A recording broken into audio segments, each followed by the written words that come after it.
आज के इस कार्यक्रम में मुझे बोलने का मौका मिला और मैं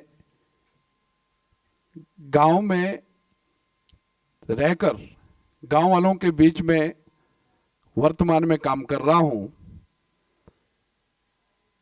उस काम को प्रस्तुत करने का एक सौभाग्य मुझे प्राप्त हुआ है आप सभी के बीच में, और मैं यहाँ के आयोजकों को बहुत बहुत धन्यवाद कर रहा हूं जिन्होंने हमें आप सबके बीच में अपने काम को रखने का एक मौका दिया। आज पूरे देश में एकल अभियान ग्रामीण स्तर पर काम कर रहा है और देश के लगभग 1 लाख से ऊपर गांव में अभी प्रत्यक्ष रूप से काम कर रहा है, जिसमें आज जिस उद्देश्य से ये मीट हो रही है उसमें स्वास्थ्य से संबंधित हम सभी चर्चा कर रहे हैं कि हमारा स्वास्थ्य कैसे अच्छा रहे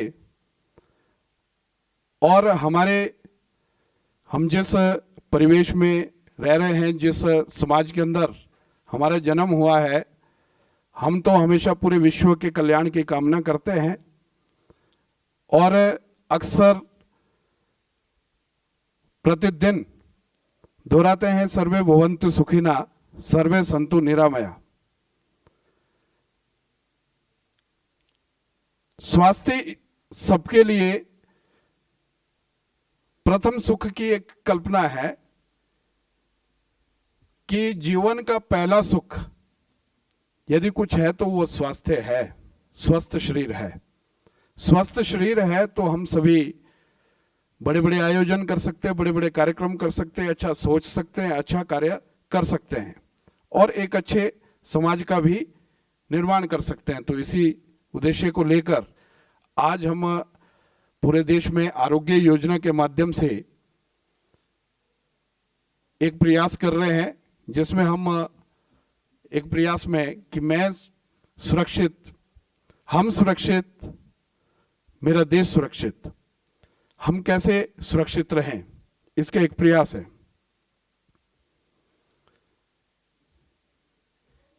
इस प्रयास में हमने जब गांव में देखा कि अक्सर लोग बीमार क्यों होते हैं, अभी हमारे बहुत बड़े बुद्धिजीवी वर्ग बैठे हैं, आपने तो बहुत रिसर्च करके अभी जिस प्रकार से हमसे पूर्व दीदी ने जिस प्रकार से अपना विषय रखा उसमें बहुत सारी चीजें आ चुकी है, लेकिन गांव के अंदर आज भी हम जब देखते हैं कि स्वास्थ्य खराब कैसे हो रहा है, उसके क्या क्या कारण हो सकते हैं, जिसमें सबसे पहला कारण अगर समझ आता है तो स्वच्छता का अभाव, दूसरा कारण समझ आता है तो कहीं ना कहीं हमारे जो संतुलित आहार होना चाहिए, पौष्टिक आहार होना चाहिए, जबकि उपलब्ध है उसका सेवन ठीक प्रकार से ना होना, ये एक दूसरा कारण समझ आया। तीसरा, अपने स्वास्थ्य के प्रति लापरवाही।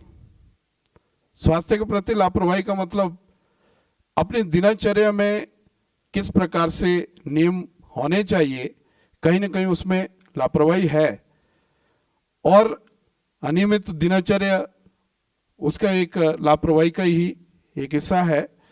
और साथ में आज हम हिमालय की बात अगर करें, हिमालय तो वनौषधियों का भंडार है, यहां तो कोई भी पत्ती उठा दो वो भी एक औषधि के रूप में है, लेकिन जिनको जानकारी थी वो मशाल अपने हाथ में ही बुझा गए, आगे वो जानकारी लेने वाले ने ली नहीं, देने वाले ने दी नहीं। तो इसके जो अभाव है उसका भी एक कारण है कि हम अपने स्वास्थ्य के प्रति थोड़ा सा हमारा जो कमजोरी आई है, ये भी एक कारण है। और इसके साथ एक जो हम घरेलू नुस्खे जितने थे उसकी भी जानकारी का अभाव के कारण आज ये सारे कारण हैं। तो इसका समाधान क्या है? अब हम समाधान की ओर जब बढ़ रहे हैं तो समाधान में स्वास्थ्य के प्रति जागरूकता। अब जागरूकता के हम कुछ गांवों में कुछ माध्यमों से एक जागरूकता लेने का प्रयास करते हैं, जिसमें हम कुछ कार्यक्रम गांव के अंदर करते हैं, जैसे प्रभात फेरी। सुबह हम पूरे गांव को एकत्रित करते हुए उनको जिसमें स्वच्छता की पार्ट है, साथ में गांव के रास्तों की साफ सफाई होगी, साथ में परिक्रमा करते हैं। ऐसे कार्यक्रम हम गांव में करने का प्रयास कर रहे हैं। सभी गांव में संभव नहीं होता है, लेकिन पहले शाम को हम एक कार्यक्रम करते हैं, सत्संग कार्यक्रम। उसमें अगले दिन सुबह की सूचना करते हैं, तो 100 लोगों को सूचना करते हैं तो 10 लोग आते हैं। क्योंकि ये तो परिपाटी बनी है कि प्रयास 1000 पे करो तो लास्ट में वो 50 लोग ही बच जाते हैं जो काम करने वाले होते हैं। तो इस प्रकार से एक प्रयास है। और दूसरा, परिवार संपर्क। परिवार संपर्क के माध्यम से हम स्वास्थ्य के प्रति जानकारी, जागरूकता, मौसम के अनुसार किस तरह से रहना, किस तरह से खाना, क्या, इस तरह से छोटे छोटे बातें परिवार के लोगों को समझाते हैं। तीसरा, हम गांव के अंदर लोगों को बुलाकर उनकी बैठक करके उसमें इस विषय को रखते हैं। चौथा, दीवार लेखन। गांव में बहुत सारे विषयों के प्रति दीवार लेखन के माध्यम से लोगों को बताना, ऐसा भी एक प्रयास हमारा हो रहा है। और सत्संग तो एक माध्यम है ही है, जिस माध्यम से हम लोगों तक पहुंचते हैं और लोगों को अपनी बात बताने का प्रयास करते हैं। ऐसा ही अभी हमने एक प्रारंभ किया कि दैनिक संदेश, कोई न कोई एक नुस्खा प्रतिदिन संदेश के माध्यम से 1 लाख गांव तक पहुंचाना। और इसमें पूरा तंत्र, ऊपर से लेकर, केंद्र से लेकर नीचे गांव तक एक तंत्र, व्हाट्सएप ग्रुप के माध्यम से, फेसबुक के माध्यम से, ट्विटर के माध्यम से, ऐसे अलग अलग माध्यमों से उस पोस्ट को नीचे गांव तक वो कैसे पहुंचे, ऐसा एक प्रयास कर रहे हैं। अभी स्वच्छता के विषय में हम अलग अलग प्रयास कर रहे हैं, जिसमें अभी दीदी ने कहा कि सबसे पहले तो मन की शुद्धता होनी चाहिए। मन ठीक होगा तो उसके बाद ही सब कुछ हम ठीक कर सकते हैं। तो मन की शुद्धता के लिए योग, प्राणायाम, ध्यान, ये सारे विषय मन की शुद्धता में है। क्योंकि हमारा मन अगर पॉजिटिव होगा, हम अगर पॉजिटिव रहेंगे तो पूरा समाज हमें पॉजिटिव ही दिखेगा, ऐसा एक प्रयास। और उसके बाद तन की शुद्धता, अपने शरीर की व्यक्तिगत स्वच्छता के विषय में हम एक प्रयास कर रहे हैं कि क्योंकि गांव में अक्सर क्या होता है कि भूख लगी, सीधा भोजन हाथ में आया तो खाना शुरू। उससे पहले हमें अपने हाथों को अच्छी तरह से साफ करना चाहिए। ऐसी छोटी छोटी बातें ये बताने का एक प्रयास। और इसके साथ साथ सामुदायिक स्वच्छता के विषय में भी, जैसे अभी भी बताया, सामुदायिक स्वच्छता होनी अनिवार्य है, उसमें भी एक प्रयास। सामुदायिक स्वच्छता में सिर्फ मेरा घर ही साफ ना रहे, मेरा पूरा समुदाय, पूरे समुदाय में स्वच्छता होनी चाहिए। उसके लिए हम एक प्रयास करते हैं कि जिनके घरों का पानी नालियों में रुक रहा है, वहां सोक पिट का निर्माण करना और कचरे गड्ढे का निर्माण करना, ऐसा एक प्रयास स्वच्छता के विषय में कर रहे हैं। और अभी विशेष एक प्रयास जिसमें वनौषधियों का भी एक जानकारी, जिसमें हम प्रत्येक घर में तुलसी पौधा होना चाहिए। आज तक तो हम सिर्फ पूजन के लिए करते थे, तुलसी हमारे शरीर के लिए कितनी लाभकारी है इसके बारे में भी बताने का प्रयास करते हैं। और दूसरा, हर घर में कुछ ऐसे पौधे, औषधि पौधे होने चाहिए जिसको हर्बल गार्डन के रूप में हम तैयार कर सकें, ऐसा एक प्रयास है।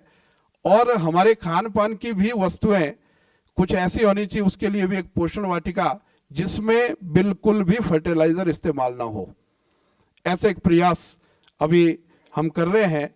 और साथ में घरेलू नुस्खे का भी, क्योंकि हमारे संस्कृति में हर भोजनालय औषधालय का रूप था और हर माँ एक वैद्य के रूप में थी।